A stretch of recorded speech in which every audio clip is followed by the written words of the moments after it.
ladies and gentlemen. This is episode 6 of Pontus, and this is also the first episode of the Zoroastrian Democratic Republic of Pontus. Not the Zoroastrian Republic, because otherwise that would sound like a theocratic state. But now, it is a democratic republic, as we said before about this form of government. That's what this is exactly. So, as a democratic republic, that increases freedom, happiness, and more civilization value. This system of government gives all eligible citizens a voice through the election of representatives to a senate or council. Which again, you typically find democratic republics usually around Greek city-states, most notably Athens. But the rulers have to be 25 years to be elected instead of the usual 35, or 40 if you're an oligarchic republic. Same for the Athenian Republic form if you were doing Athens and you do that whole mission tree involving Athens. But it can be elected after 10 years. But then again, our old ruler, who's been with us for a long time, which is Domus, who is extremely corrupt, but popular. And we know that by this October, well actually it's a bit off, is the election supposed to be right now instead of October from way back when? But Domus, he's of the oligarchs faction, which seems fits his description, knowing that he sometimes does tyrannical things in his tribal days, when he was the tribal chief. But he's our first Archon, but that's in name only. Also, by the way, it seems apparently we're using that title, Archon, because that's a Greek word, instead of whatever's the generalization of that word. So it's likely going to be Zenesis Xerxes, who is the party leader of the oligarchs. So the oligarch faction will stay in power as they control the most seats, compared to the traditionalists, led by the Arabs. And only 3 Democratic seats, that's parties led by the Mirane.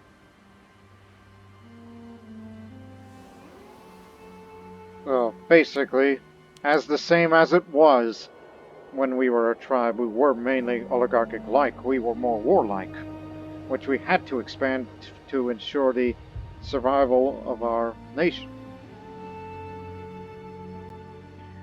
But on the agenda here for the oligarch, but that could change once he's out of power. Out of power, as if the man's going to be overthrown. Well, one wants bestowments to grant 5 holdings to heads of families. The other wants to ensure calm, because this is a rather unstable country for this young republic. While Democrats wants to change the term length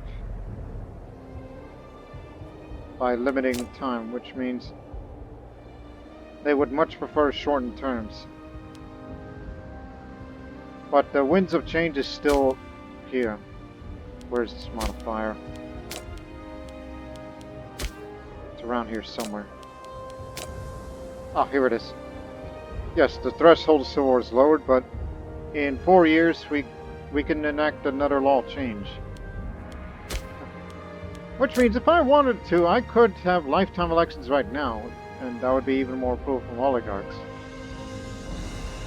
But we don't have that much Senate approval, so that there's going to be some tyranny, which we already have some of that. And I am well aware there's a pretty high threat for civil war, but we'll give these guys offices in just a moment, because a lot of the positions were vacated during this transition of a government form. But before we get down to that, I got a couple of things to say. First things first, since this is the 6th episode of Pontus, I actually added one mod. Yes, just one mod during this series, which is the Marius 2.0 unit reskins, which the mod aims to add more variety to the civilized world and reskins following the factions and culture groups. In other words, you'll see different levy and legion appearances for culture groups such as the Etruscans, Romans, Samnites, Lucanians and Bruttians, all the Illyrians, Pontus, Aetolia, Cappadocia, Armenia, Pontus and Mithratic Pontus, we said that twice already, and the Anatolian culture group. So in other words, they're going to look like that, in case if you remember seeing something different about them. You see that helmet there from the Taxus Stratus? That's one of their appearance.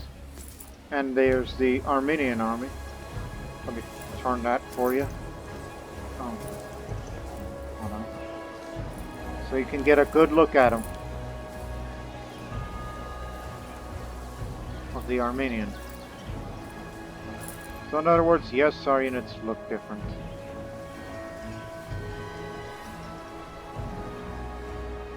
That's Thrace. And Bosporan Kingdom with their levies. So you get an idea of what they look like.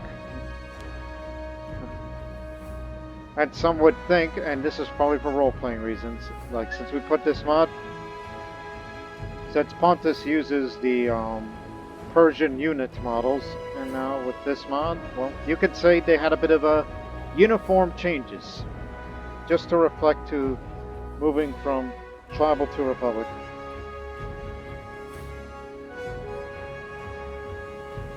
And I know some of you are thinking that, well, why on earth is there a republic with Zoroastrian as the state religion?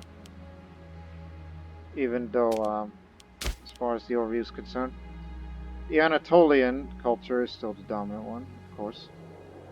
But Zoroastrian, only 16% of the population of the nation is Zoroastrian. 39% of them are Hellenic. Well, so Hellenic is the majority faith here, with some smaller faiths from nearby Iberia and Armenia. And there's a lot of tribesmen, but they will soon be promoted up faster in this population. Look at mostly tribesmen, but they'll soon become preeminent citizens and sometimes nobles. But as far as I'm concerned, nobles are rather more important because that one produces research points.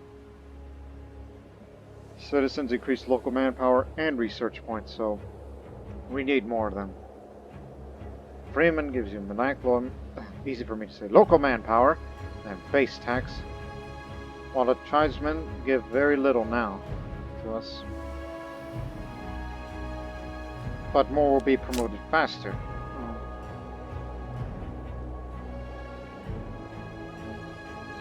See, the slaves are going to be promoted to tribesmen, which that can change.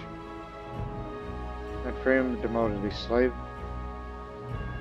Because, well, whatever works. And subsequently, we're continuing to increase the civilization value of our capital here. And now recently, I took a good look at this land. As far as geography is concerned, our capital was built on hills, and yet I noticed there's a river there. And then, how many cities does Paphlagonia have? 1, 2, 3. An average province per city should have is 2 or 3.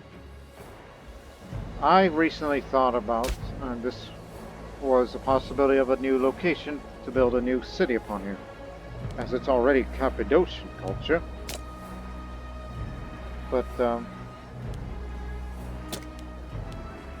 I guess there's only 4 population.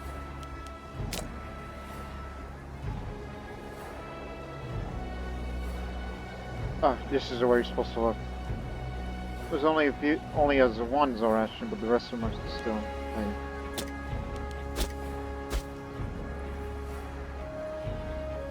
So the dominant religion has to be Zoroastrian, and you gotta have a lot of political influence if you're gonna be moving capitals somewhere. And I also recall the, if you were to do the Mithridatic route, which I did not do for this Pontine series, which one of the decisions is to move the capital from here to there, which is all Pontic Hellenic. Not our culture, not our faith. And this one is the only one in this whole province that has plains, which is good land because that adds more local monthly food, but here is where it's not as much, less civilization, less population capacity, but there's also a nearby river here, which is supposed to, you know, increase that, the migration, if it were to be a city, but well, there's already a city like that here, which is next to a river. So I don't know, if I want to move my capital, I thought about here, as it's already built in a forest, it's got a port, and there's a river nearby. But that depends, as far as migration is concerned. Rest ruler corruption. Oh yes, the very corrupt ruler means, you know, faster migration, but he's not going to be ruling the republic for long. He's just the founder of the republic. And so once we elect a new ruler, he's basically going to retire till he's died of old age, of failing health, because he's almost at that age soon.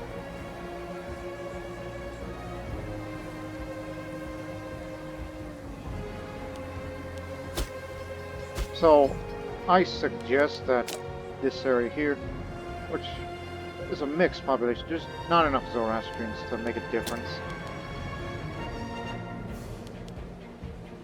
But I would say that if I were to move my new capital from here to either there or there, this one has no river.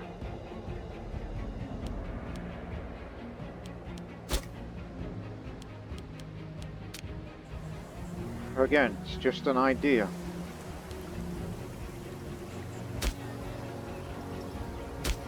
And plus, the source here is wine. And this has salt, which adds surplus in the capital. In fact, that's rather attractive to me, if we were to ever get our first legion.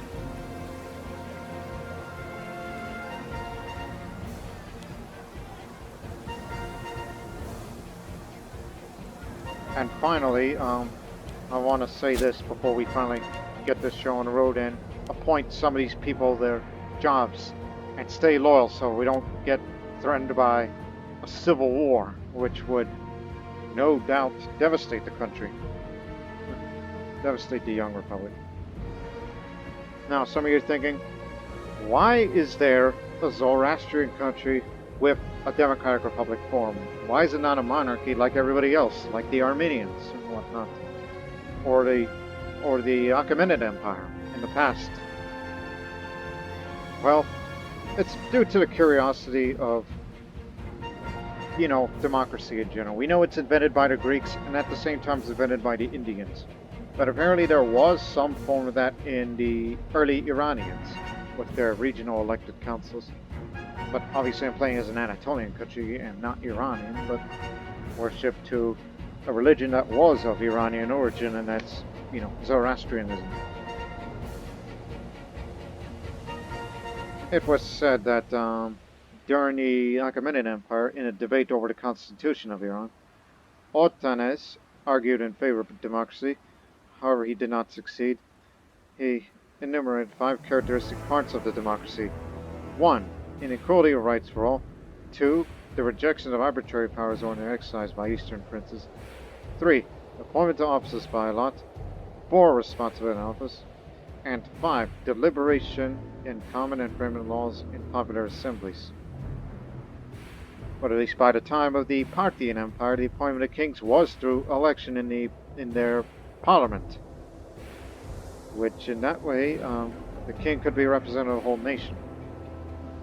So there was some form of democracy in Iranian cultures, but in the Zoroastrian religion, in context, Zoroaster, the prophet and founder of Zoroastrianism, thought of something like that too.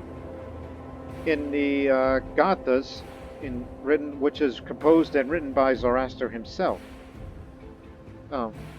he states that in order to bring peace, prosperity, stability, progress, and happiness to the living world, people are to select only competent persons.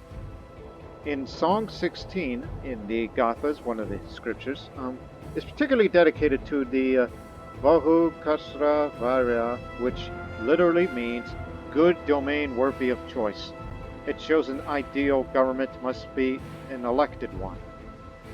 So Zoroaster proposed a democratic society, even though the word democracy did not exist in his time.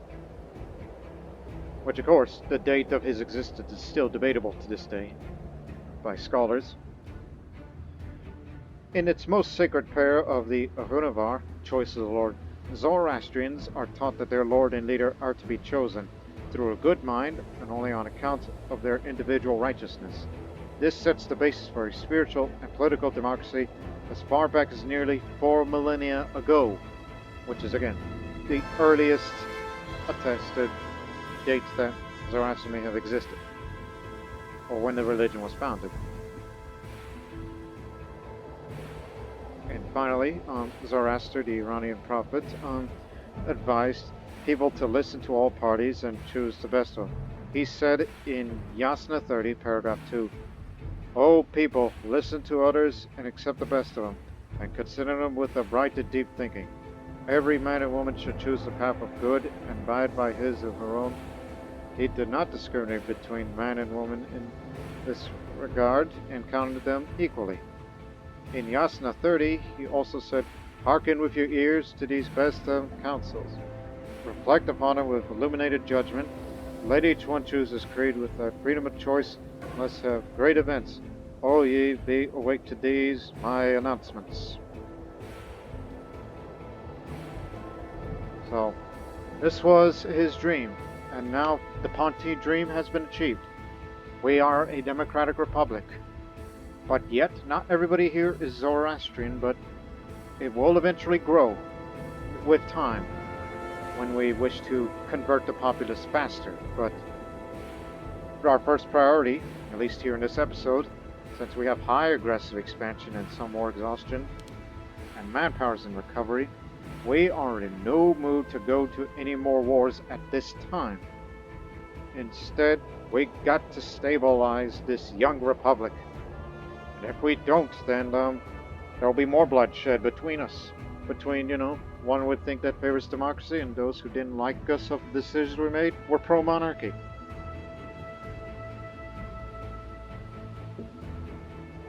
Took a drink. Whew. Now, let's get down to business. But for the time being, this will remain our capital for the time being. Because as much as I like this here, but it's got a river here, but this area here of Amisos could be our future capital. But unfortunately, the entire province's loyalty is going to be, a bit troublesome. Unless we give them a harsh treatment. And plus, we have 2 free province investments that we can make if we wish. Well, let's give these people jobs. Get them to stay loyal. But the head of the Xerxes family, that one's going to be the hardest to please. It all depends on their skills. Keep that well in mind. So this office here is for the senior priest and the Republic's chief interpreter of the will of the gods through Harris Macy and Augury. Who wants it? Ah yes, the party leader, who's expected to be elected. He'll be given this office. So there you go.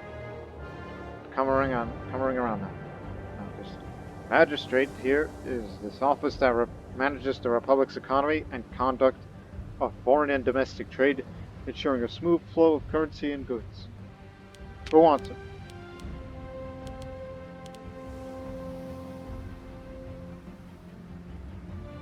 Ah yes, to purge their kin. Their offices. So these guys are going to be the ones that threaten the possibility of a civil war. But who's got a bigger power base? This man. He's the researcher. I gave him free hands. Now I have to bribe him. Just to make sure they stay with us. There, now you got no threat of civil war right now. Now just appoint whoever. Particularly with very high statesmanship.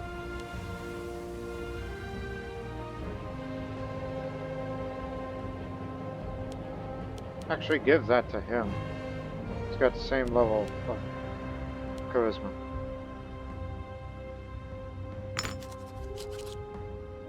We already have the Tribune of the Soldiers, which this office oversees the quality of the Republic's military by managing their training, logistics, and discipline.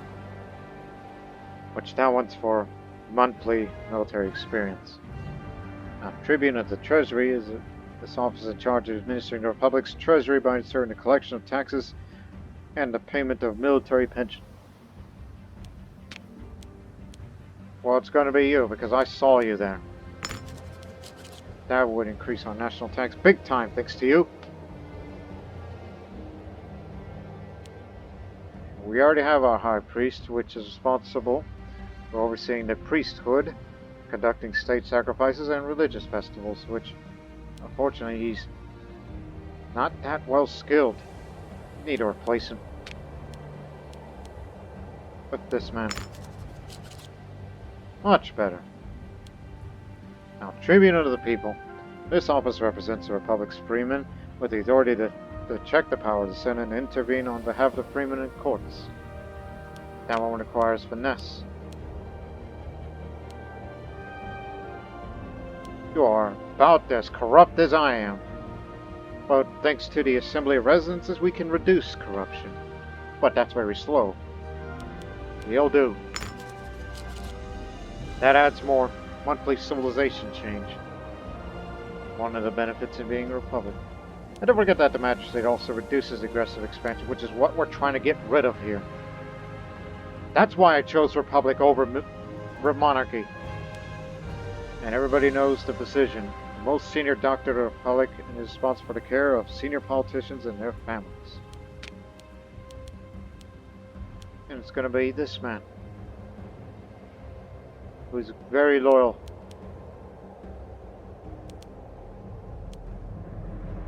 Well, actually, there's a scorned family. I failed to notice that.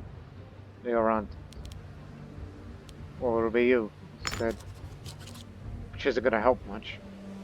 But in time. Now, the censor here is the Republic's chief magistrate with responsibility over the state census, public morality, and clearing blockages in the senates and courts. He doesn't have enough charisma to make a difference.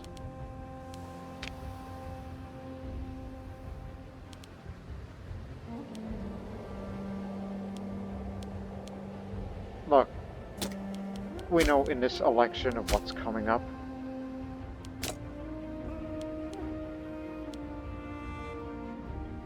He's definitely going to be in power. That's pretty much a runaway vote here.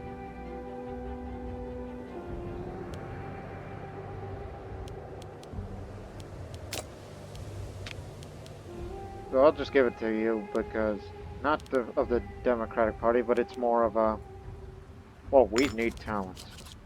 And that's for party approval. Where is it?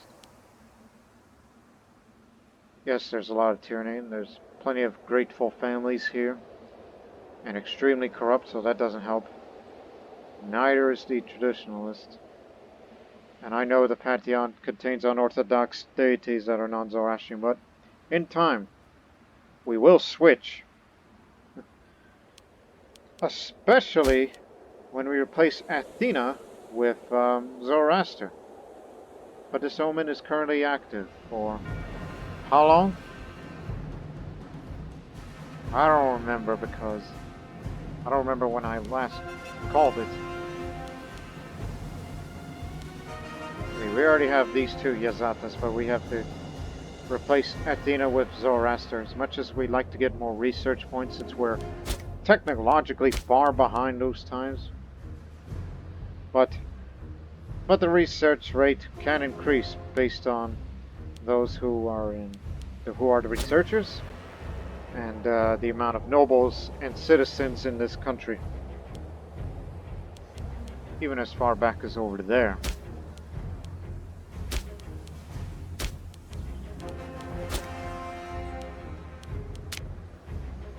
Now we make a lot more money than we used to. That I am satisfied with.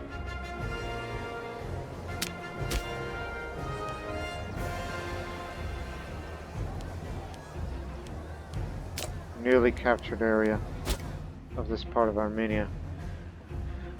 But now, the political situation here. We know that Cappadocia and Armenia are still at war, but there is a pretty good chance that Armenia may capture all of Cappadocia, or just leave it at this and just, well, make those gains. But they have not reached -10. Again, Cappadocia started this war, and they haven't called for us for their assistance, which I don't mind. But what I do mind is fighting yet another war and making more gains than it needs to be. And also, we don't have enough political influence to get all three ideas. But if I was to enact one, at least one... Whew, it's very high. Despite the corruption. In fact, when he's no longer in office, since this man is so corrupt, and if the new Archon is elected, he could very well put him on trial, and it would be easy to put him in prison because of his corruption, but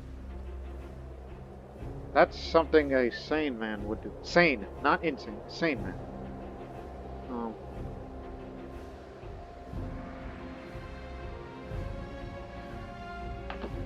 I was texting my mother. Should I? Since we consider Armenia as our sworn enemy now, because we just took their territory and we helped to liberate Iberia, which honestly I would love to expand in Iberia just to make Pontus a major power, no longer regional, and have enough strength to deal with the Armenians, and then the Bosporan Kingdom, because I still want this region, because it's got plenty of cities. More cities means more manpower and more economy.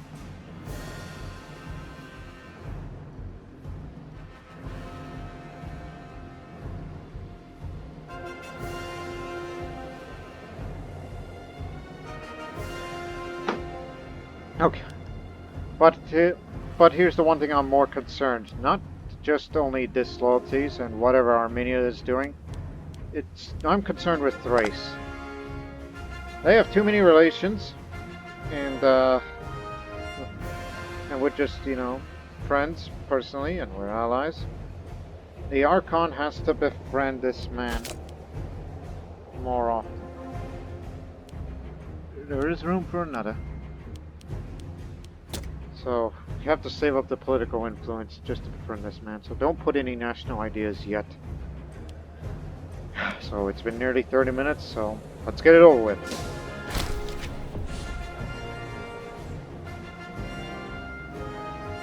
Well, there you go. The man that said was going to be elected has been elected.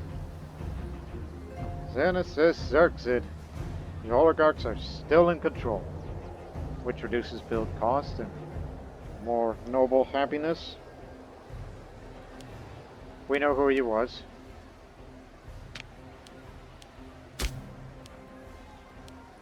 Yes, the party leader of the oligarchs is in power. I was about to say, is that his son? No, unrelated. Xerxes, but unrelated. At least close.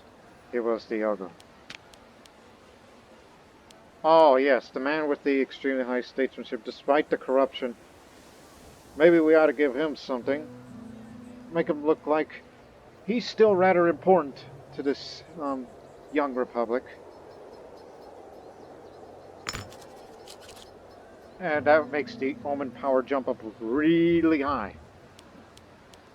Since we're using Athena for right now, that's more research points.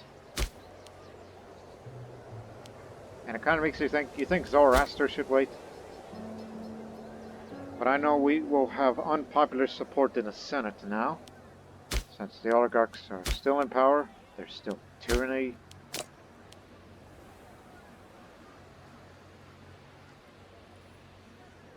But I put Darius in, since he's a member of the Democrats. Just, have a bit more. But I'm sure we will replace the Hellenic and the civilian with Zoroastrian Yazatas. It's just the oligarchs are just going to dominate the state for a while. At least as far as I'm concerned.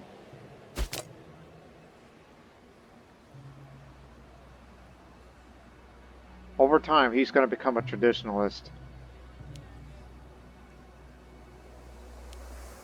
Rather than oligarch.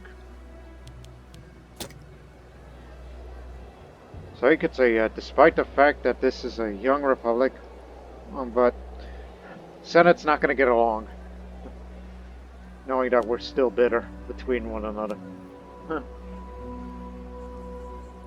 and our whole pro-monarch family.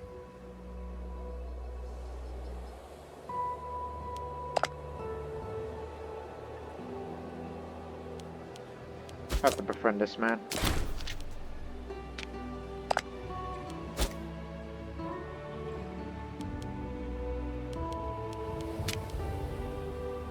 Right.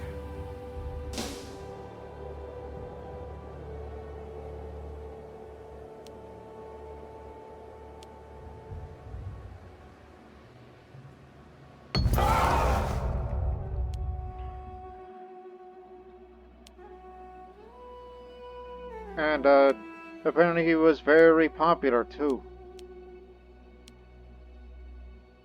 That's the reason why I said save that political influence. In fact, the popularity is high enough that I should be influenced.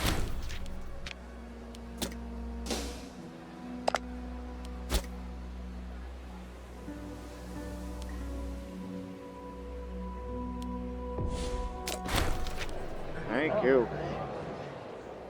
Again, the corruption is very high enough that we would just put you on trial, but even though it's a low chance of success because of his power base and yes, all that, but don't do that. He's very well skilled. He's been the leader of this country for a very long time. And so, till the day he dies, he will remain Yaku. That helps with the stability. Genius!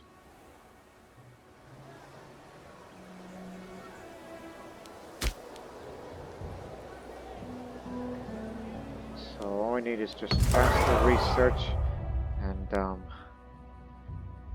yeah, and we'll get more innovation.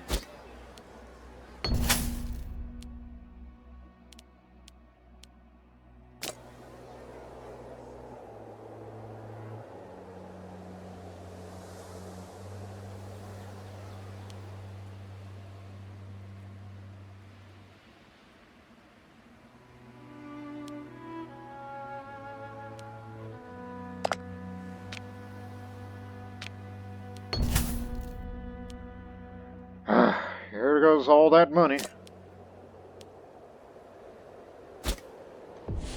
Lower the fort maintenance.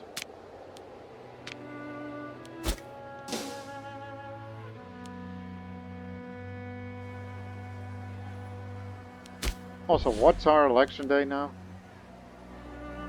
5th of March. Keep that well in mind. 5th of March every 5 years is election day. Yep, they're definitely losing this war. I'm sure they're going to make territorial gains. And our alliance with Thrace will be maintained this way.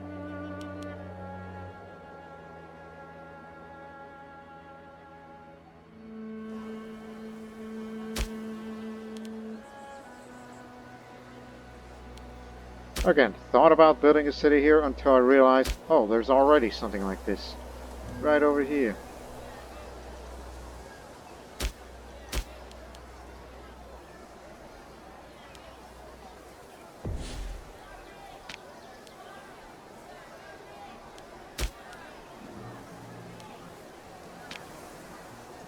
Didn't know that was clickable. That was completely by accident.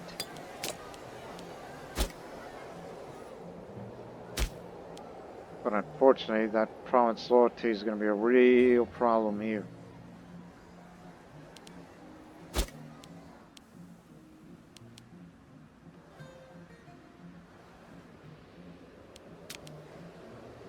But again, everybody's Hellenic in the coast.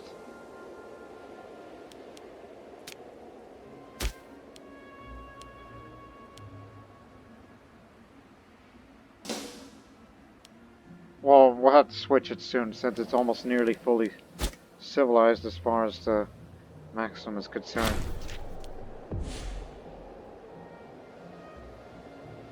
Some guy.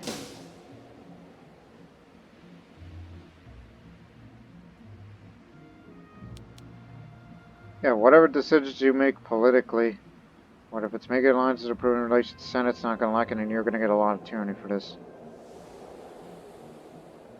High Senate, support my eye.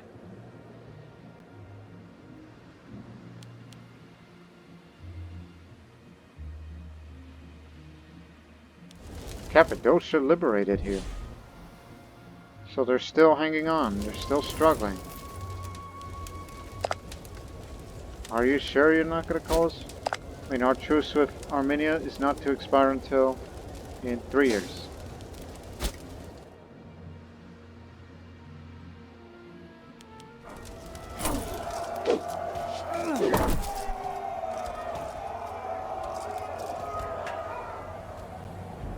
They're not ready to lie down and go away. But they're about to liberate some of their territory. Still not enough peace terms. In fact, what's their objective? Armenia? They still hold this area. And there's not even a fort there. You could end up in a white peace, you two.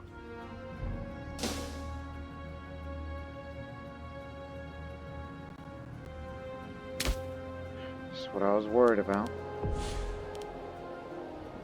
And a reason for that population unhappiness is, yes, it's not only the unrest, but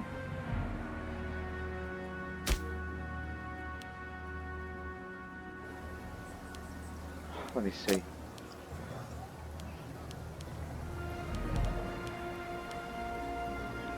Again, proposing that Amisos is to be our new capital instead of this one, because it's already next to the river, therefore nearby river availability. Is that so? As far as monthly food?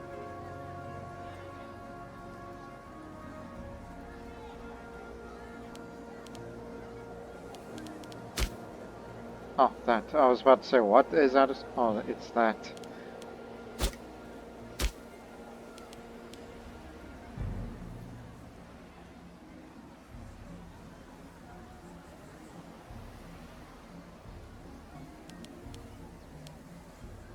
Just looking at the territory.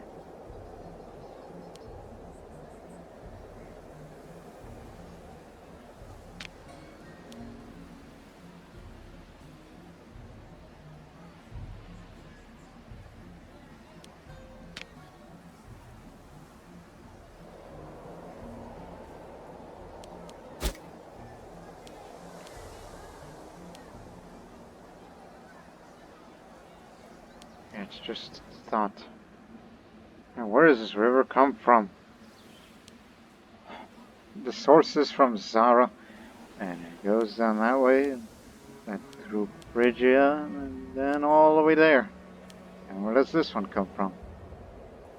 Yeah. Just wondering.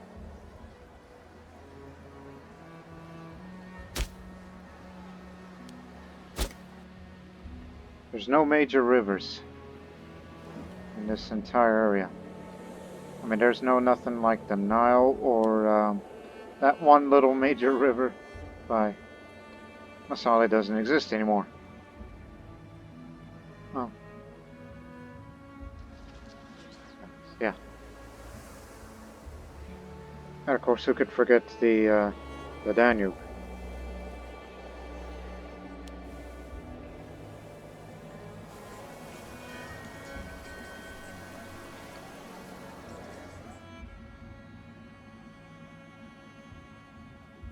See. Just paying attention to the terrain. Whereas there's no nearby river in this city here. But this will remain an important city to us all.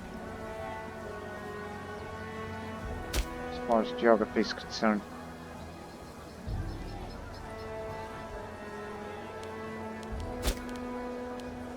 Trade route map.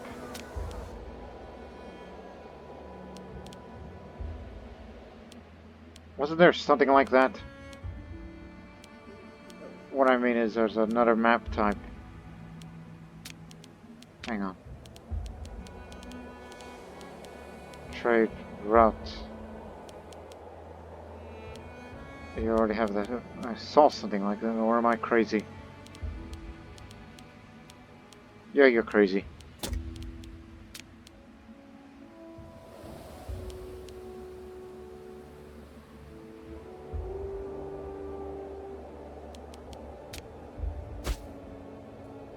You have an imported one.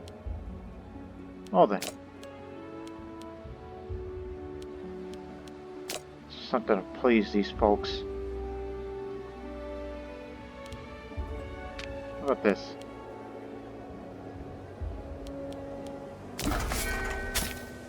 For the nobles. Appeal to them in the future.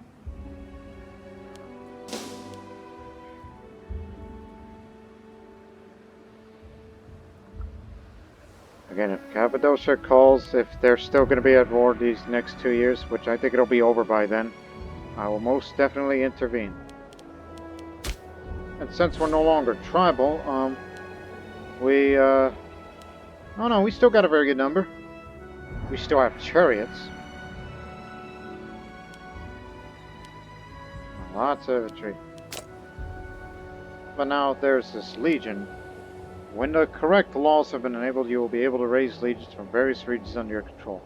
Unlike levies, legions allows you much greater control over the composition of your army units and can benefit from the use of siege engineers. Highly specialized infantry, capable of bringing fortresses and city walls to ruins in short order. Legions also have a series of sub-commanders which take to the field in the event that the legion is split into multiple units. They are capable of earning distinctions or dishonors based on their conduct in battle, as well as tracking their various achievements in conquest or campaign. You can't get one right now. You don't have the right laws for it. Which, to do that, you've got to have, we don't have the inventions of cohorts, which... Where is that? It's probably a long way before we get to any of these. Ah, here it is. So that means you gotta go down through here, through there. Ding, oh, oh. But also you gotta take this route as well. So you can have the law for raising legions freely, and that law is military modernization. Which you gotta have this invention, and one of these must be true. Either be a great power or have received the military reform chain event, which happens a little bit over time, which you're able to raise an unrestricted number of legions.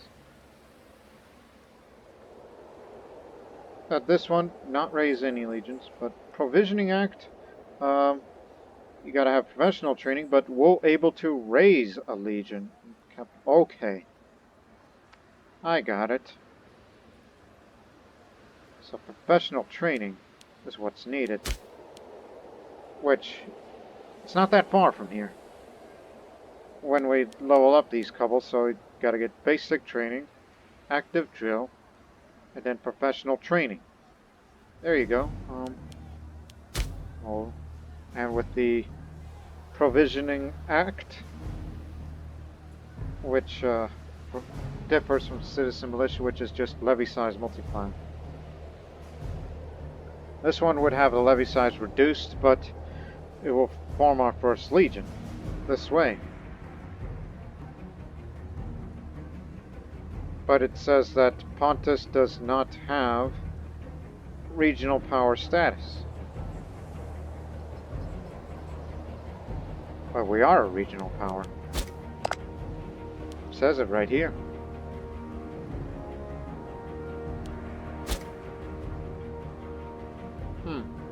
Anyways. Again, first time that I am doing a Mary's playthrough. I did not have any prior experience in this version while playing as Republic of Monarchy. It's just this little crazy idea that turned practical.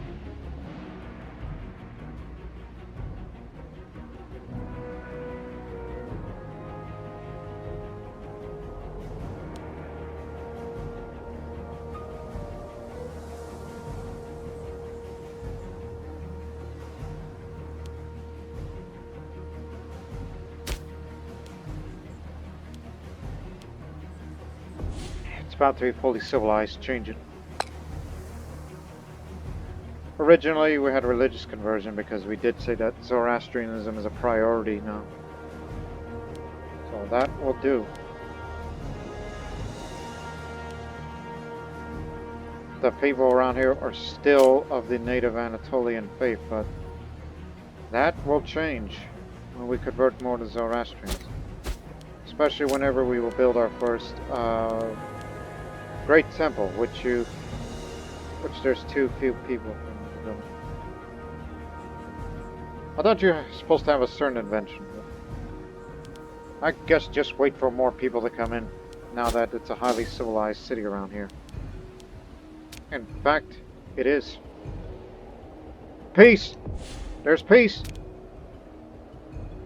Cappadocia got away with it!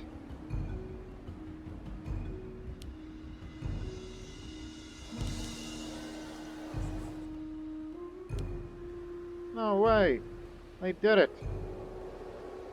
Well, to be honest, the war went long enough and it's an automated, it's like, hey, peace is imminent because Cappadocia still held the war goal and Armenia failed to take back that area and therefore Cappadocia wins.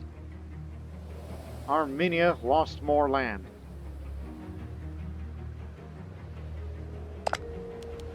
Well, meanwhile, there's a rebellion in Colchis, which they want independence from Armenia, which now they got more problems to deal with.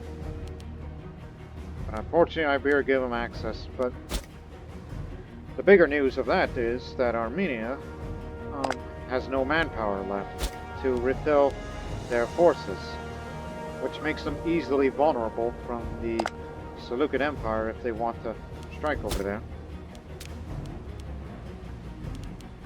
Kind of too bad that the holy site for Zoroaster is in that territory, which means they could destroy that if they want to, and I would be happy to put the holy site of Zoroaster around here because there's benefits.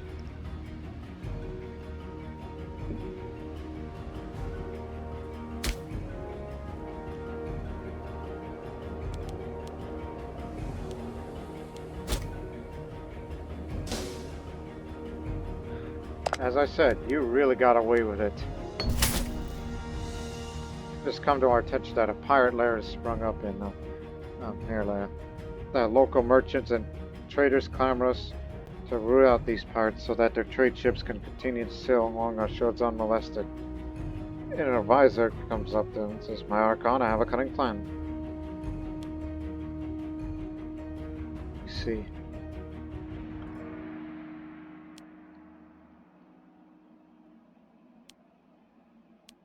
I'm still relatively popular. What makes him so popular? Modest. Ah, and a couple loyal veterans with him, and the Pontic heritage of ours. I'll go with this one. That's for more population growth and migration attraction around here. That's for where, exactly? Ah, over there. Yeah.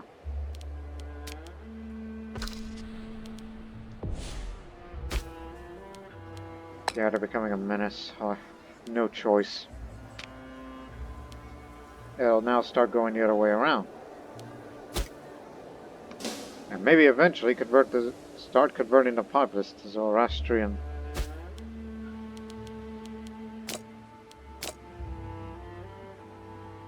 In fact, nobody's Zoroastrian over there, but in time. But here in this capital, it's where the majority of the Zoroastrian populace will start coming being.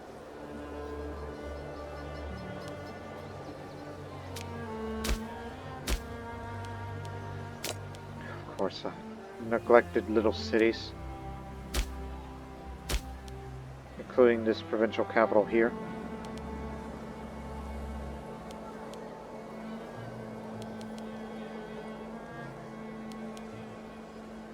That's only if I have the money. But again, this episode is not about war because we're exhausted and aggressive expansion is too high, but I could do this mission. The matter of Armenia, because if I want to expand somewhere, it'll be east. So I think it would be wise to start that mission instead of improving the infrastructure, because I am not spending my money improving here. I'd rather improve it in our home territories, where most Cappadocians live.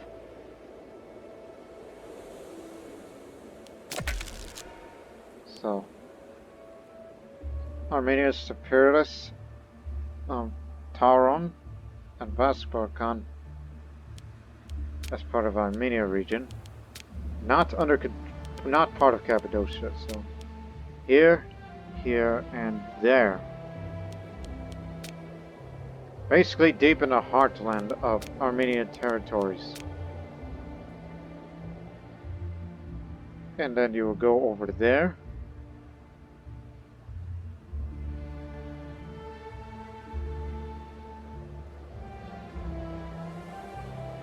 So yes, basically into the Armenian heartland.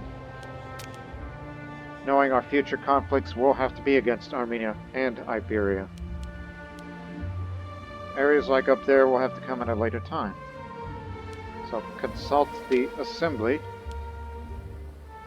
and claims will be made in the future.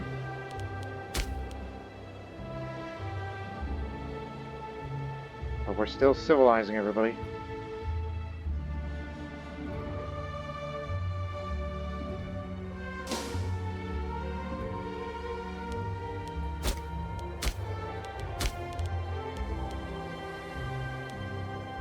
Remember, Provisioning Act for the future.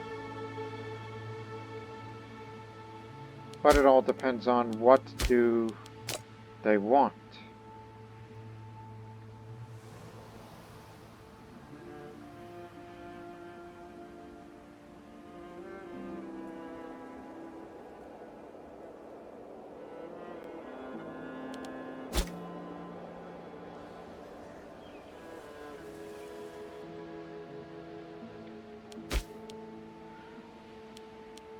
Could I have at least start with this? Add more national counts. As it was back then. But in the future, well, once we get more political influence and wait for events so we can get more. But unfortunately the Senate approval will be somewhat low. Hang on. Keep forgetting. It's kind of nice to know to highlight over these so you know what's going what.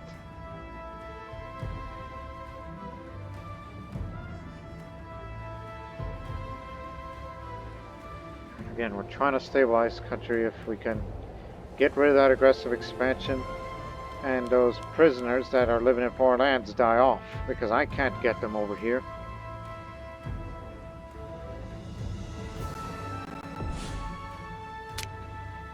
I did not revoke your office. Did I?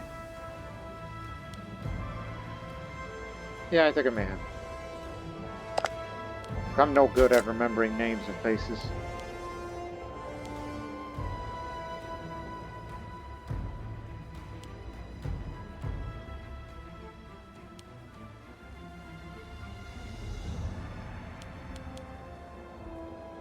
Good leader. But that was back in the tribal era. But his power base is too low to make a difference.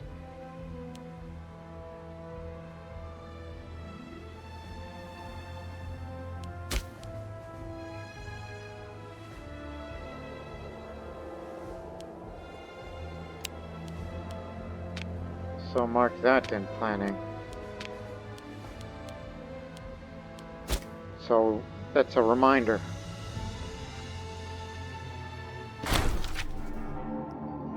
Struggle between religious echelons of our society and the peasants have recently come into light.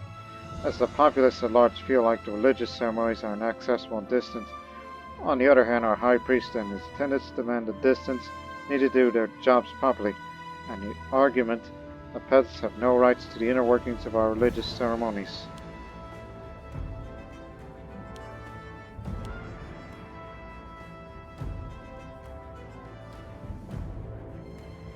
I'll take that. Peasants are right. It's time to open the gates of the temples.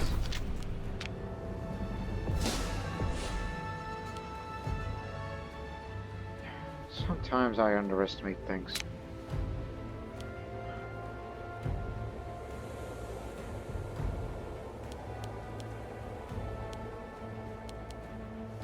What if I were to give you some sort of job? What am I willing to give you? I mean, you're good at nothing. You're old news. The least I could do for you is just a bribe, and yet it's the political influence. I guess that gives you time to bear crops, but it goes away in time. Because we do things differently around here. In a republic. This isn't clan government anymore.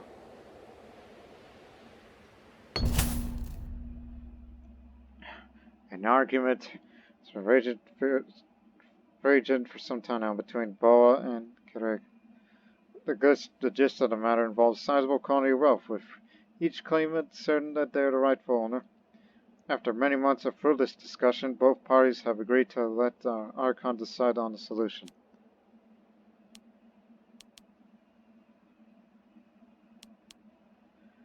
Well, there's this tale of this wise king. And again, extremely popular I am. Just share the wealth. Speaking of that, what am I going to do with this? Oh, state treasury. As much as I like to build newer buildings in some of the cities that I control.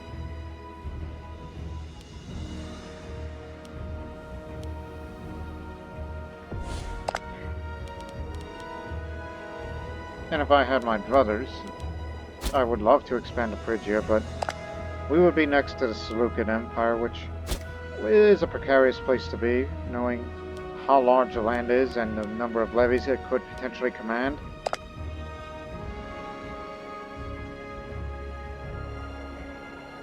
But there's some ongoing tyranny over there.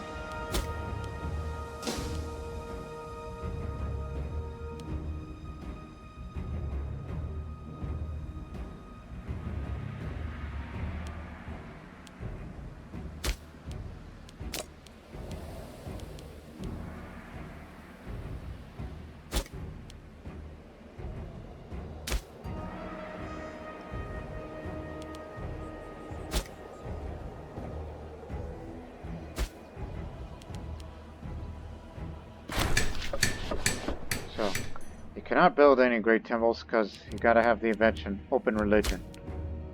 But before we do that, after months of travel in distant Britannia. Britannia? What on earth? From here to Britannia. There to there. That's quite distant.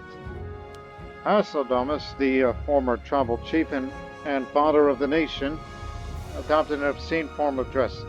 His hair flows to his shoulders, his tunics embroidered in what appears to be a ribcage of a skeleton, and worst of all, he dons an immodest barbarian trousers so tight he could barely move. But Druidic rituals of the Britons are as music to my ears, and I decided we'd adopt some of their practices. He hands the Archon a filthy rag with a filthy sketch of a stone monument displaying a handful of crude measurements, and leads for the whispers, Stonehenge. I thought you were an oligarch. Instead, you changed to Democrat? Oh, I guess his popularity must have changed him. Anyways. What? We have the money, but...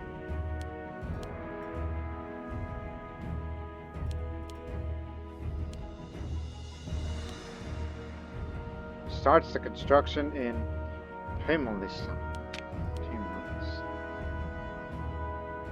Where? Here in this virgin country? There's hills and river. Are we seriously building this here now?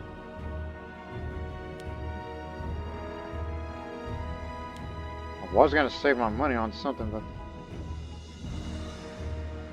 if I feel dissatisfied with this, I'm gonna bring that down and get my money back. So yeah, go ahead. Just go.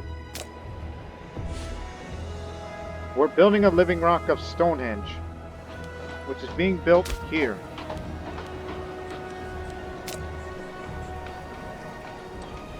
How long is this gonna take? Anybody know? What in Zoroaster's name we're doing?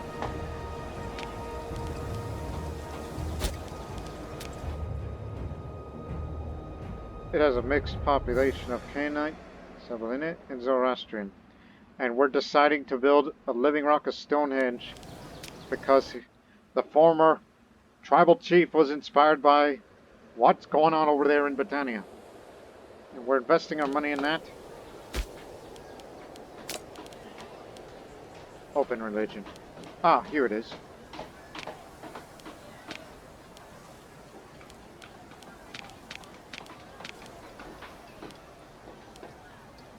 Yeah, put that in planning.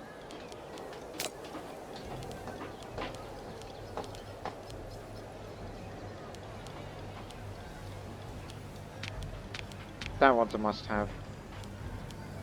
And for civic on the planning, get these two, and that one's rather attractive. So you have to get that too.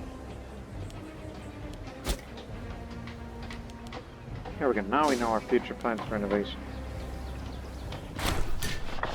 Before the dawn of history, the ceremonies of Pontus have become less and less popular as Xerxes has attempted each time to create a more inventive set to draw the public eye. However, after the set designer became trapped and starved to death in a man-sized farm in the last performance, Stonehenge is Pontus's only hope. A few months after delivering the schematics from the Druids of Britannia to the architects, the Archon and Hasseldamus did visit the construction site, and after a few steps, he trips and falls flat. Seems he's tripped over a knee-high pile of stacked up flat rocks, and the monument is nowhere to be seen. It gradually dawns on me that this pile of rocks is the monument. Hasseldamus seems unperturbed. Are we still doing Stonehenge tomorrow? What are we doing? Is that finished already?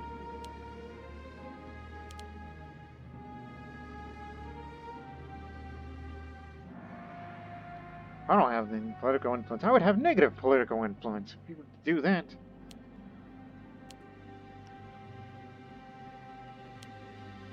Naturally, but let's not make a big thing of it. You've invested this money. This is what we have. Seems they don't have that icon of it. Oh,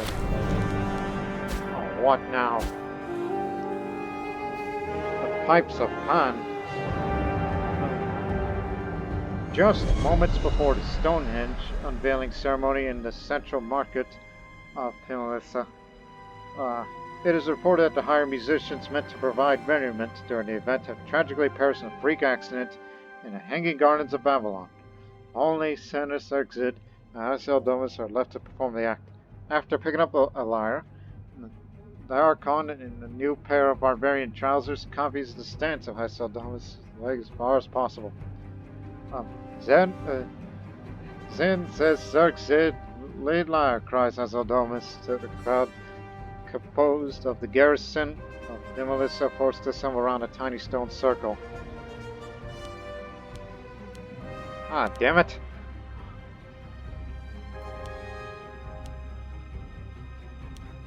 Well, I did say this is virgin territory, so I'll say Stonehenge, where the virgins lie. This is some silly chain event. We built our first great wonder by accident. But now, unrelated, haven't decided to work with the pirates. I forgot about just a moment.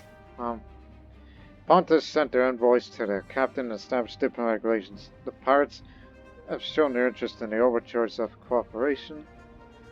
And they claim they would be willing to work with us in exchange for our protection.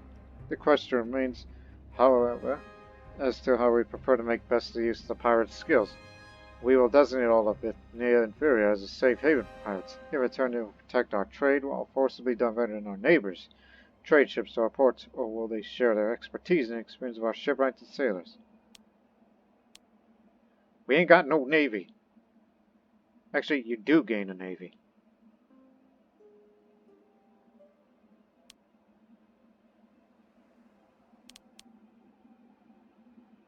Are we in a mood for naval maintenance? Again, the economy's not the best right now, but just a few more cities and more territory would do, so just go for this first. They will kindly invite the passing trade ships to stop in our ports. Pirate-free state established. Now I can't get that last national idea for more freedom and happiness. This is supposed to be a democratic state, not whatever that we've invested in.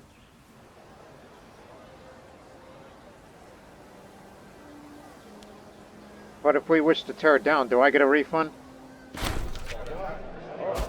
The rhetoric and debate have raged for a full year. The Assembly of Pontus reached the final stance on the matter of Armenia.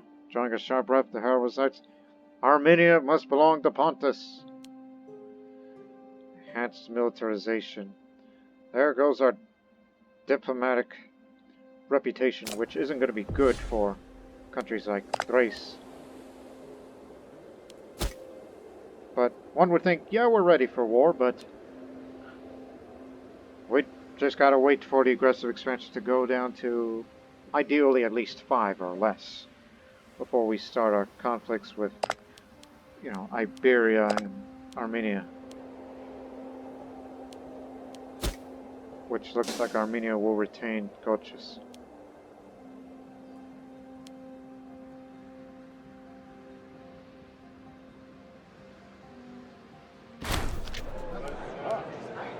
Keep forgetting! Put him in! Oh, one of our researchers thinks he's just about to make a notable scientific breakthrough in the research he's currently working on. All he needs is some more supplies and funds for the next couple of years. He will get his hands on some of these. He's personally asked for Archon if he can be given access to them. The rest of our researchers would certainly suffer if we make this move. But maybe he's a word of it after all.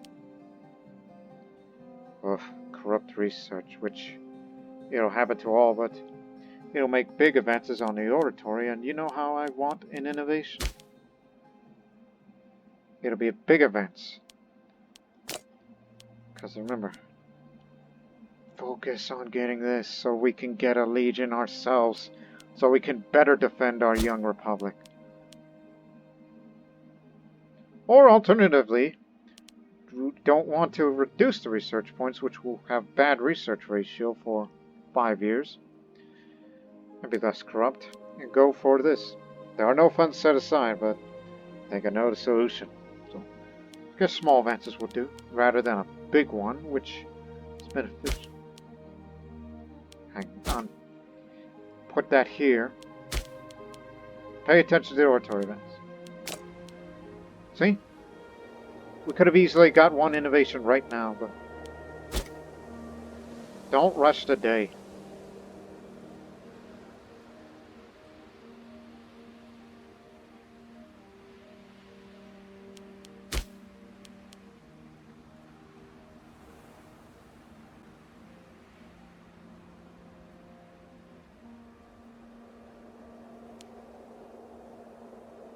We'll have a Democrat running things soon, but it depends on succession support, which Democrats got most of it.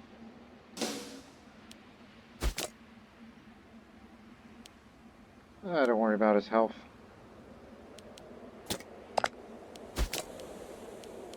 Modest and intelligent. So characters of this trait generate additional innovations if assigned to a research position. This effect can stack. No wonder why we built that Stonehenge easily. Just like that. And more research points. So yes, there's been some innovation in this Zoroastrian Democratic Republic. You gotta drop that Zoroastrian word, because not everybody here, it's a mixed syncretic country we're in.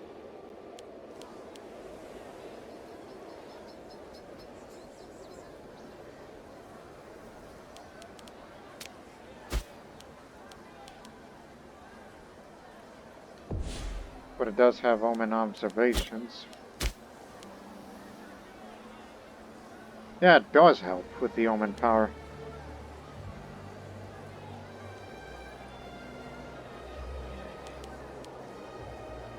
What you should be more concerned of?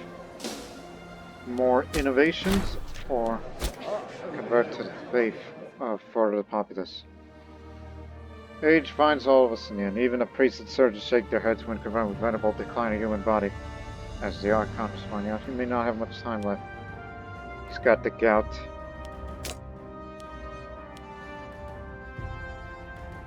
I did not know he was suffering from dysentery. I did not know he was in failing health the whole time. I did not see that, honestly, ladies and gentlemen. So, looks like election day is coming early. And Arabazanis, who's in very good health, will be the next. He's an original thinker. He's kindly. But he's guileless, which corruption would be hard to find in this man's soul. But he's also wise. But greedy. Contradictory figure. But not as popular. Because he did not come from a military background like some of us. So, yeah. This could spell trouble.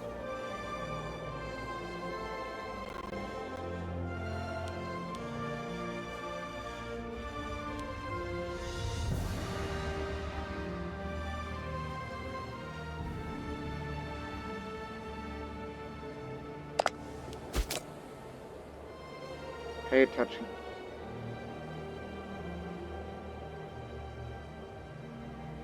Also, does he have a... Oh, he's Tribune of the Treasury. That's who he is.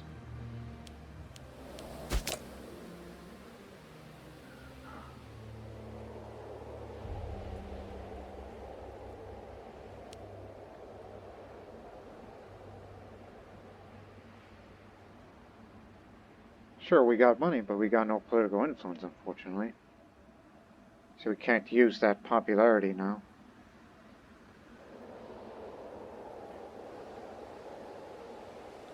War exhaustion's finally gone.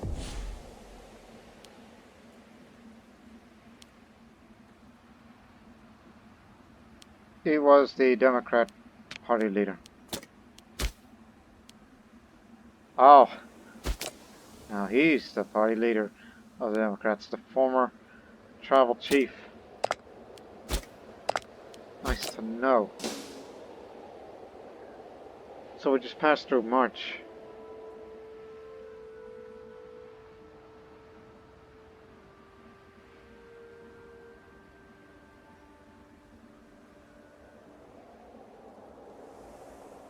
Yeah, it's going to be on in June, or something like that. Influencing stakeholders. Well, not anymore. It's on a May. 18th of May is the new election day. So after he died prematurely, but at least we got a very skilled person. He was the chairman of Treasury. If he was leading an army, he would be an excellent general. If we had our own legion. With the Democrats now controlled some national citizen output increase and have to grant rights. Died of dysentery in addition to the gout. And he was the head of the Xerxes family. And also, at least he left us a legacy. That he helped sponsor the construction of this living rock of Stonehenge here, which, fortunately, you can't know the image other than you can take a good look at it. This Stonehenge, even though it was from a suggestion from the former tribal chief, and we've helped the construction of this, which didn't take long because he was intelligent. This is going to be our lasting legacy. And no, we're not going to build a city around this.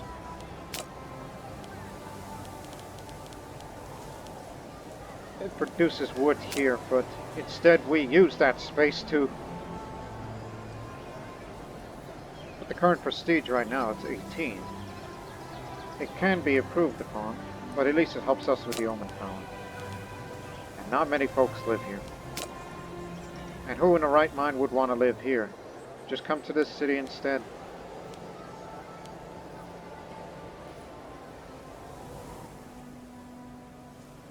No, it's just migrating to, go from one place to another.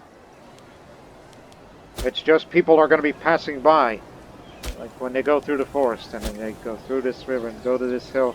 And they'll be like, what is that? And it's like, well, we did what we did.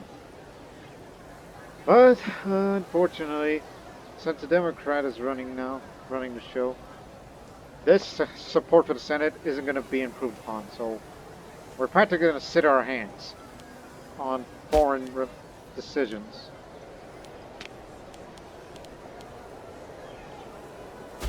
Isn't he the son of... No, different branch of the family. Yeah, different.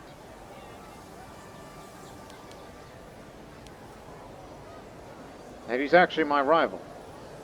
Go figure. But I may give him this office because we need talent. All the families are content.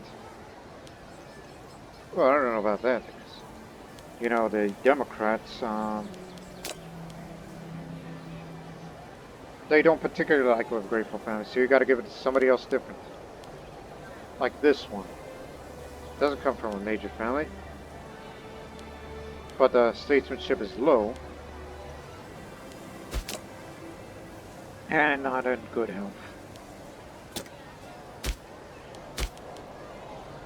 Okay, fine.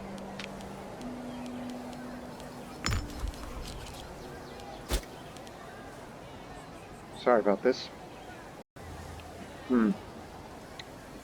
Right. What about our relationship with Thrace? They tell you 125 is the ideal number. But at least our aggressive expansion is lowering, so I have a much higher opinion with us. At least you haven't got yourselves much into trouble. Especially with Rome's non-stop expansion, which they're now going towards Illyrian areas. And soon they will collide with Carthage, and the Punic Wars would begin.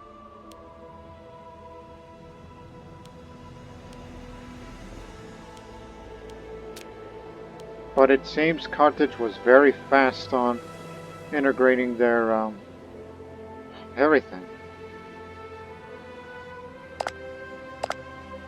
Well, not what I expected. And Macedon, well, I'm sure one day it'll fight against Thrace, but currently they're making their way down to the Peloponnese.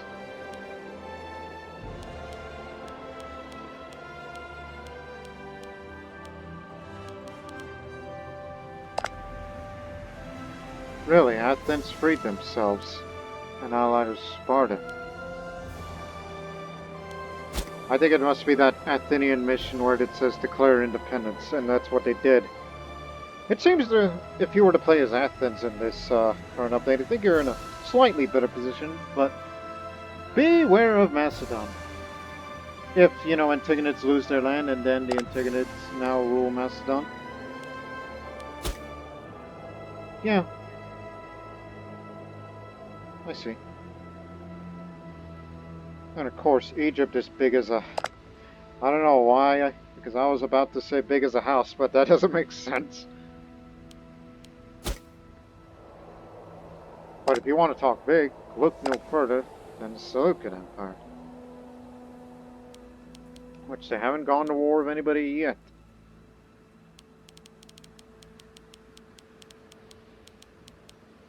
I'm sure one day they will threaten us if we expand into Phrygia.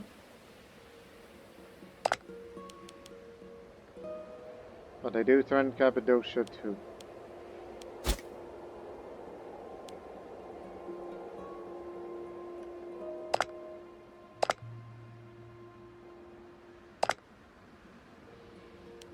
Just let me have a look, alright?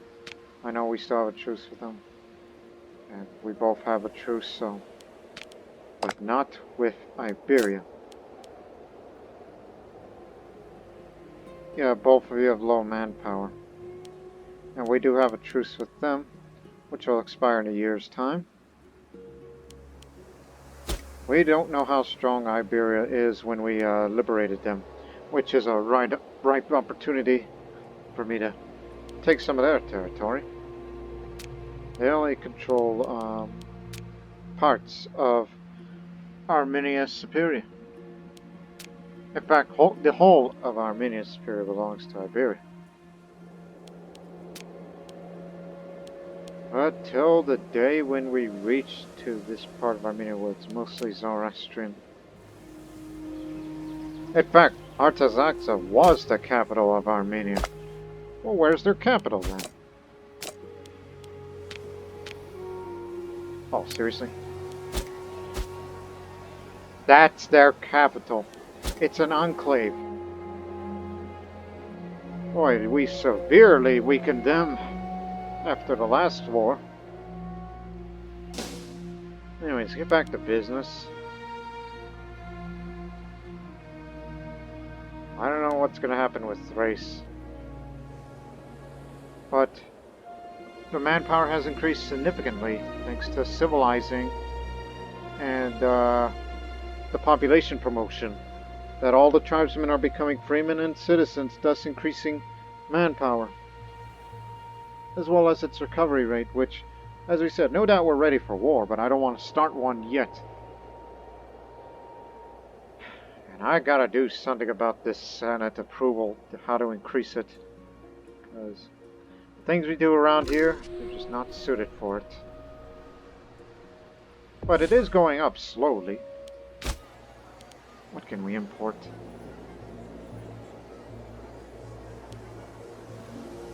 Glad these populaces are happy. Especially with the livestock for faster population promotion speed. Good to know. Let me see.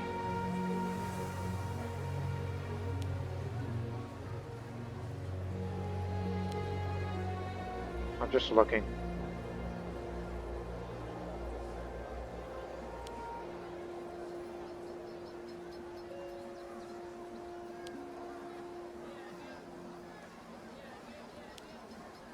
Mostly on the part of population output.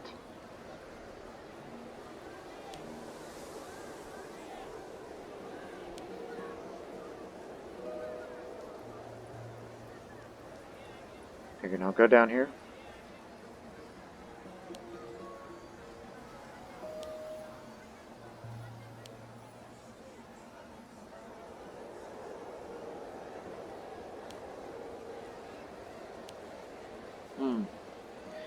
Not sure.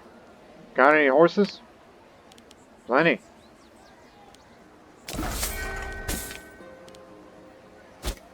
Now if we had a legion, I would get cavalry units.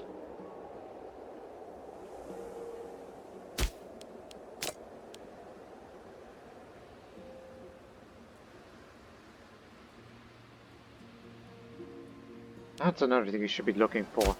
I knew that. Nearby river. See? Nearby river. That's the reason why I said early on in this episode that I'm thinking about having this as the new capital of the Republic in the future. Leaving our old Republic up in the hills, but still an important city. Like originally thought of this, but there's already a territory like that. That gets exactly what you want. Which again, it's due to nearby river, yes. Civilization value, total population, and compare that to here. And Sinope, although higher population than this one, but you just can't compare. Even though the civilization value is slightly higher because there are more buildings here. But if I was to invest some more on this city, I don't mean investments like that, but maybe in its future. And that would mean if we move our capital to there, if it becomes of Cappadocian and Zoroastrian. But to do that, you gotta have a theater but you gotta have this invention to build a theater, so just have to mark that down too. Where is it? Oh dear, there's a lot more in civic events.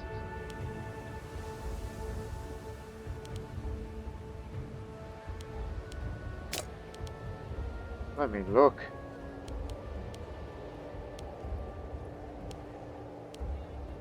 What is the name of this invention again? Gradual economic integration. Gradual economic. Sounds like civic. Gradual economical.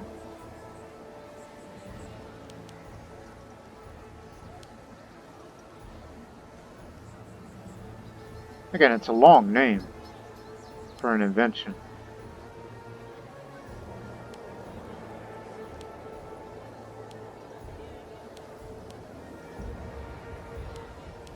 Maybe it's religious, maybe. Again, I never really paid attention to this until now.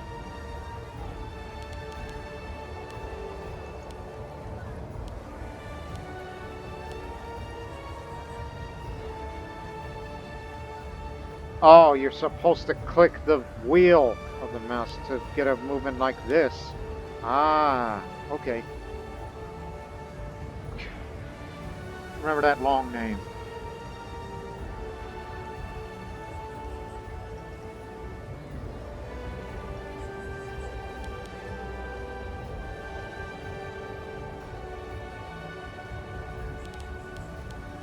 Is it oratory? Oh, here it is. You're gonna have this too. If you want to build grand theaters, get that. Okay. I know what we want exactly for the military. We already have, no, we don't have basic training. It adds more discipline, and we'll get a legion.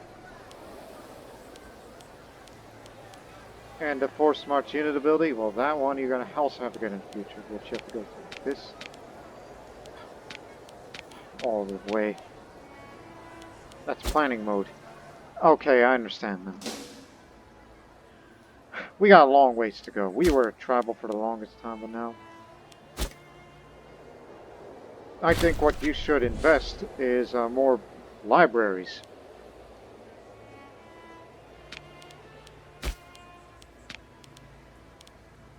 It's pretty good, but unfortunately, Scorn family. okay, not as good, but he's better at the job.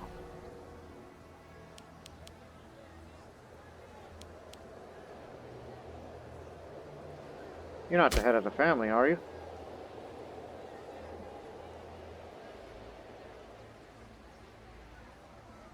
He's a tad bit this slow.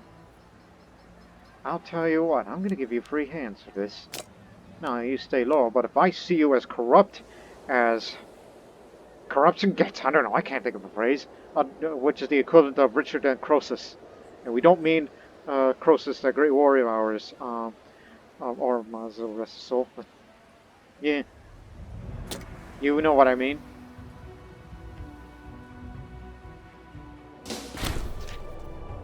Hey, go raid somebody else.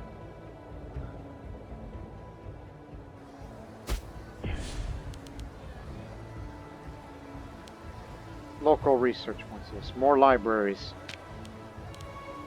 That's what it needs. If I had a little more money, same for this. Okay, there it goes. More libraries means more local research points, so we can get faster innovation. So that's a priority now. And it also increases the speed of conversion from the local faith there to Zoroastrianism. Get the best of both. That's our priority now. Which is partly the reason why I'm kind of hesitant on switching Athena for Zoroaster. Because the political influence, which I need, and more research. But we'll get them next year. Some innovation. So we'll begin to work our way towards. So your first priority is towards get your first legion. So our trade agreement with Cappadocia yielded a splendid return on investment, along with the flow of wealth between our two states. The movement of people is accelerating. Our city of Ani has been blessed with a way of fresh migrants who believe they stand a better chance of building their lives in Pontus. Who are we to deny them? Go ahead. And the Senate will slowly start coming around. More so if I grant rights to Paphlagonians. I've thought about, well, what's the biggest puppet? Because Paphlagonians are pretty big. But they're not some of the most loyal people around. That's something I hardly looked at. Cultures. Besides us, Cappadocian, well, the biggest majority is actually, the majority of the minorities is the Paphlagonians. But the Pontic Greeks, or Pro-Pontic, oh, what's the difference between Pro-Pontic and Pontic? Who is who? This is Pontic, Pro-Pontic's over there. There's your difference. But Paphlagonian is mainly rural country. But these Pontic Greeks live in cities.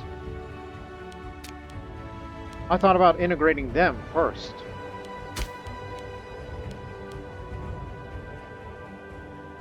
But at least thanks to our Pontic heritage, it ups it a bit so it doesn't feel as bad. Other fellow Anatolians.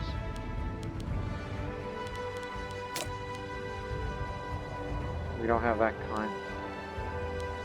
That's our Paphlagonian Imperialists, which is, remember, if I really want to move my capital over there, that means I will be taking over this area as governor of this entire area. And we have to appoint the governor of Cappadocia Pontic, which is, oh no, they're similar size in population. Well, give it time.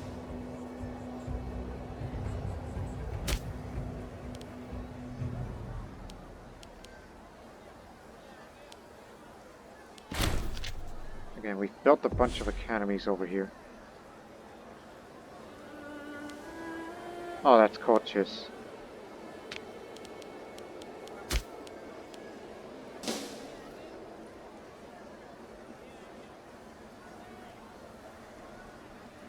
The traditionalists don't like us more because, well, Gotta switch that pantheon sooner or later.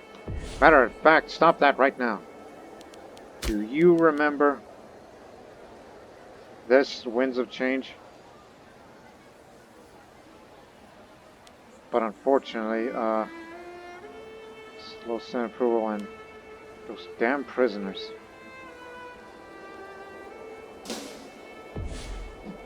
Should we change it right now? Risking population unhappiness? Switch one for a Zoroastrian one, which was only 2 choices. We get the same global food and monthly modifier, but or wages. Okay, this one. Cape Athena for a while longer, so it'll cost you 15. Or this alternative, I hate to tease you folks, but the alternative is just change at least one of the laws, because it's cheaper.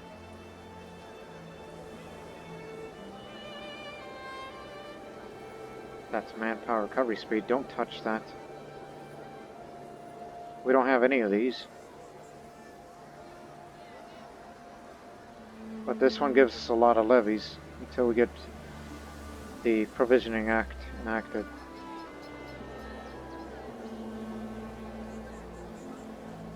I'm gritting my teeth for this, honestly.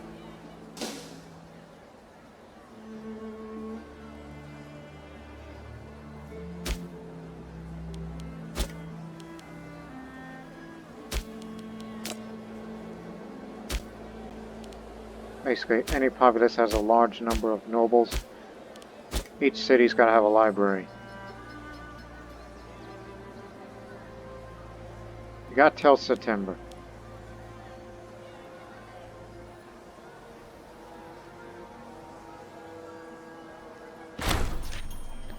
Our people, farmers and nobles alike, claim the weather's gotten warmer and the growths have improved these last years. At first it seemed like random happenstance, but the more we consider the fact, we must be certainly blessed by one of the gods or goddesses. Blessed or not, our people are happy about the changes. Let us hope for more good times ahead. Warm period for 5 years here. Oh, and by the way, that's another reason why I also considered moving that capital to here. Where the heck is it? Compare that to here. I believe it's here, which is due to, oh, I'm drawing a blank. Temperate climate. You get temperate climate here in northern Anatolia.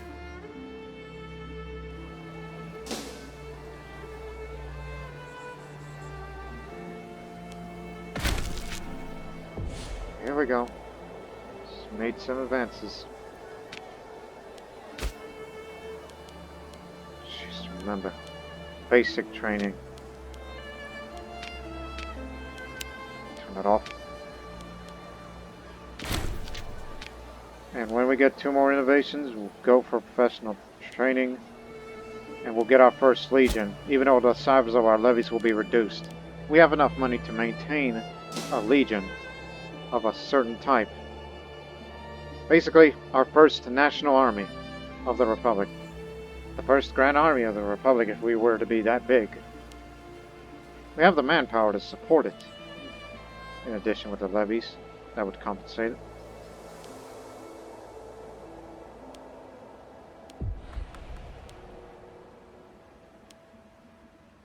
Ah, it's you again. You're just a researcher.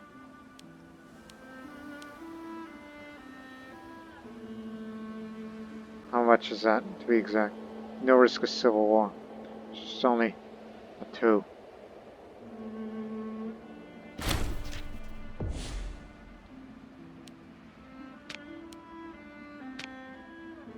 Why haven't any of these prisoners died yet?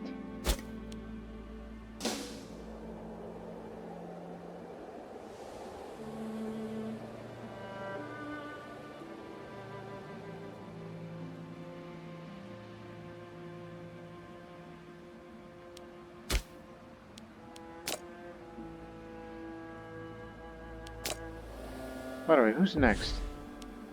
Oh yes, him. which he's got a lot of charisma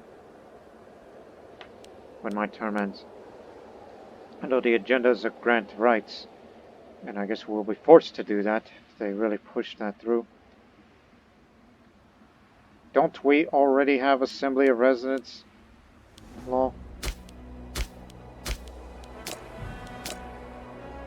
Yes, we do. So wouldn't that be technically be complete, and then we get some approval from traditionalists? Well, they want lowered import tariffs. It's all about changing laws. That would lose our manpower recovery speed. But it'll make the oligarchs like us a lot more. Again, you've got till September 7th.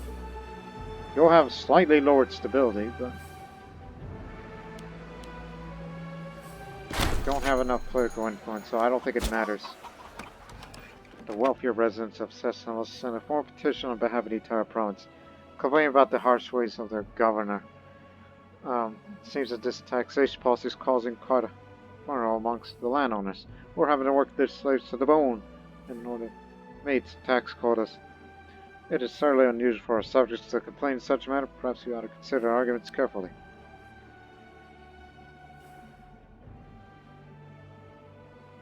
Eesh.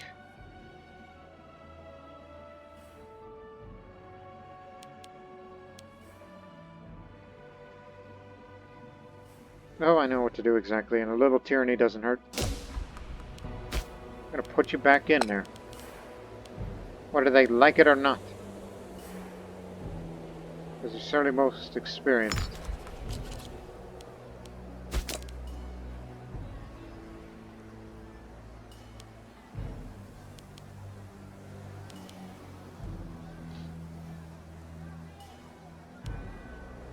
You'll get them to stay loyal. Yes, I revoked your governorship, but yet, it's the thanks you get.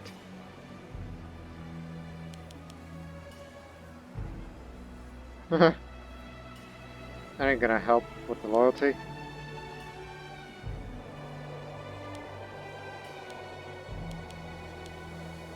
And befriending a man is wasted time.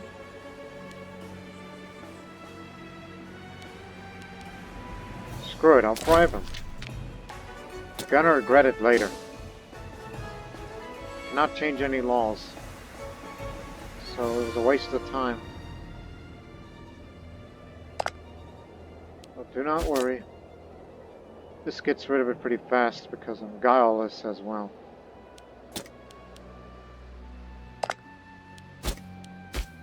Or we could just try to put in one more idea, and then more freemen will be happy.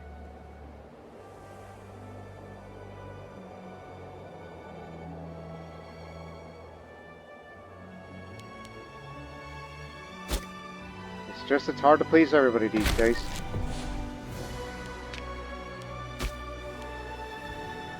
Now, active drill adds more discipline.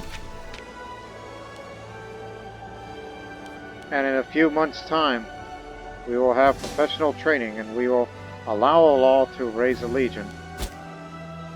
So that will cost more stability now, if we were to do that.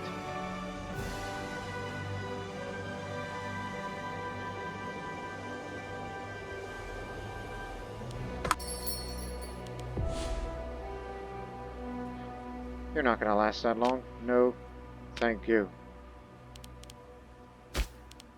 Also, finally put that in.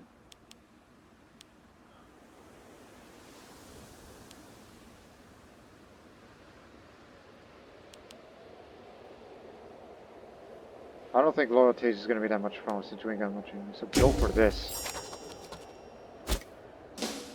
Now the freemen will cooperate and potentially cause less unrest around here. If they're of the right culture and faith, that is.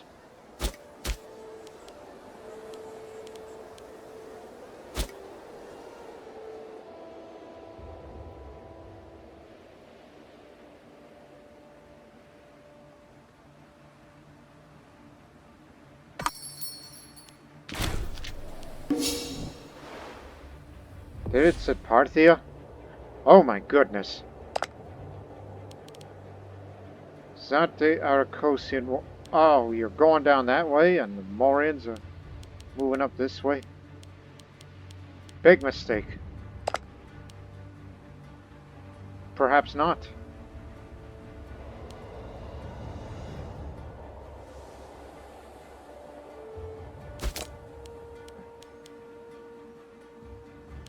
Son of Chandragupta. Well, what happened to...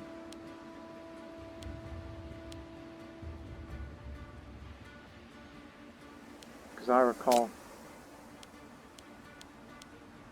Oh, Ashoka died some time ago. Not how it went historically for the Mauryan Empire. So Parthia has formed, which is an autocratic monarchy, instead of whatever they were.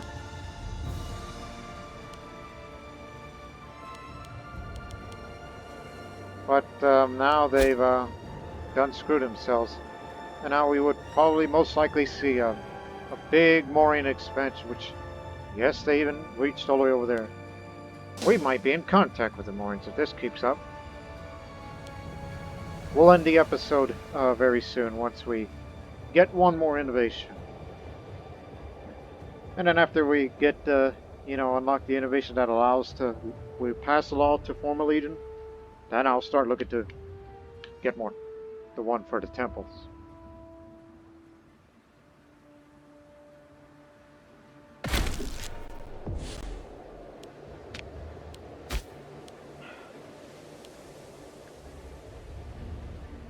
Now, even more discipline. So now our troops will be fighting better in the next one.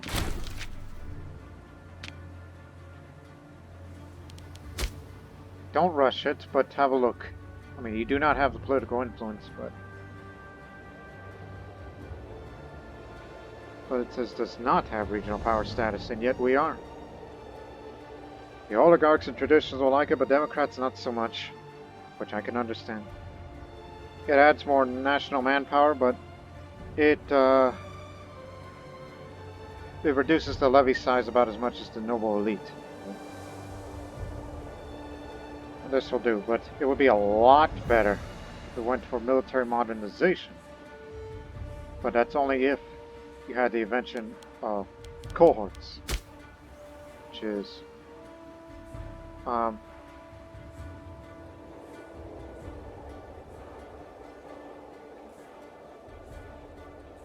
well, good thing. How many are there? Oh, this one's naval focused. I see. This is siege focus. I see. Turn that on.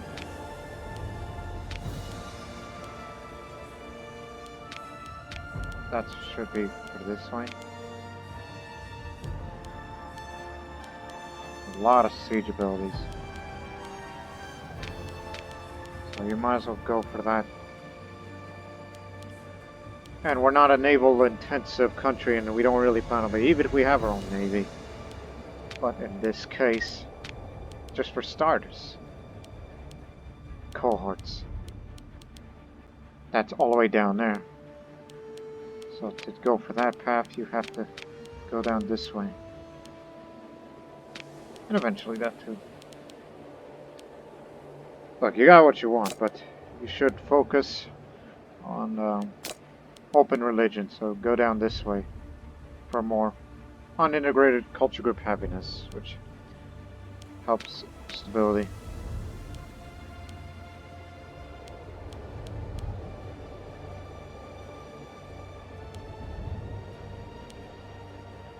Yeah, I get it now.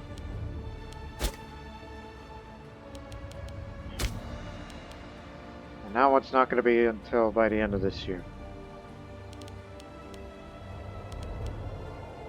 This is the monthly research we got and the research efficiency.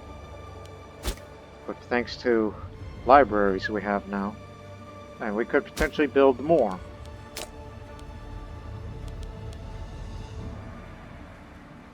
Yeah.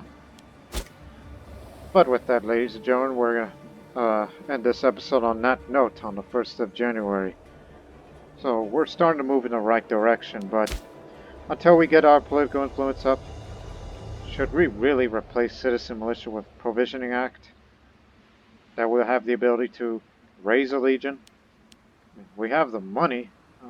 I mean, we've been very reliant on forts and levies, but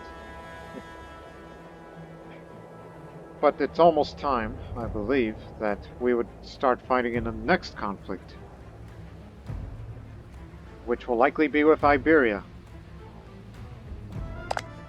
I mean, these two aren't allies, and we're on the verge of becoming a major power once we've taken Armenia Superior. It's enough territories to make us a major power. But if I was to have additional territory, not only Armenia, but also go up to here, and likely go into Colchis, because there's another city closest to these areas, because we need more cities. And then eventually form our first navy, and then we'll fight against the Bosporan Kingdom.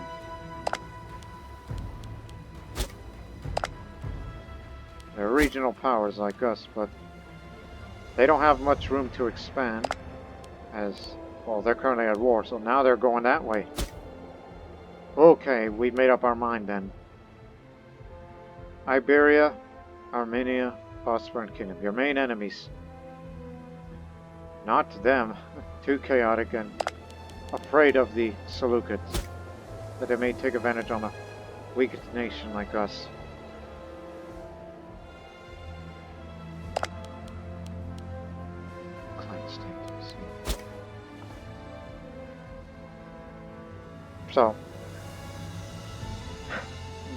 So at least we're moving in the right direction of innovations, that we're starting to catch up compared to other nations like Seleucids, which their military tech is 4, Thrace is 3, Macedon is 5, just for comparison.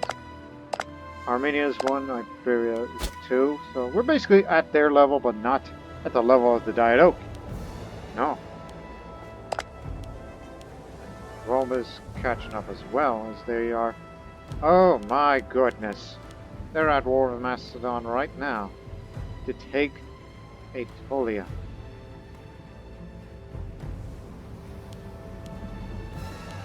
That's over here.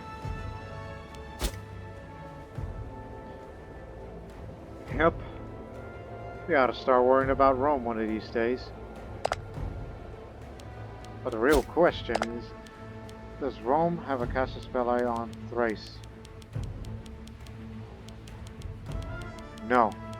You're fine. We're fine.